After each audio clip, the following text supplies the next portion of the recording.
Hi everyone, నేను మీ సుజాత. అందరూ బాగున్నారా? వెల్కమ్ బ్యాక్ టు సాత్విక వండర్. ముందుగా 750 గ్రాముల పచ్చి మామిడి పండ్లను శుభ్రంగా కడిగి ఆరబెట్టాలి. పూర్తిగా ఆరాక తీసి తురుముకోవాలి. ఇక్కడ మామిడి తురుముకు సమానంగా అంటే 4 కప్పుల బెల్లం తురుము తీసుకోవాలి. ఈ ప్యాన్ని స్టవ్ పై ఉంచి మీడియం ఫ్లేమ్ మీద ఉడికించుకోవాలి. బెల్లం పూర్తిగా కరిగి కన్సిస్టెన్సీ చిక్కబడాక 1 టేబుల్ స్పూన్ కారం, పావు చెంచా పసుపు, అర చెంచా ఉప్పు వేసి బాగా కలపాలి.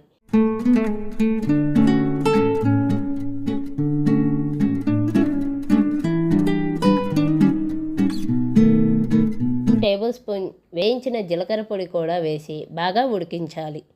తీగ పాకం వచ్చింది అంటే స్వీట్ మ్యాంగో పికిల్ రెడీ అన్నమాట. ఈ పికిల్ పూరి, చపాతీ, పుల్కాలోకి పిల్లలు బాగా ఇష్టపడి తింటారు. Do like, share and subscribe my channel. Thanks for watching.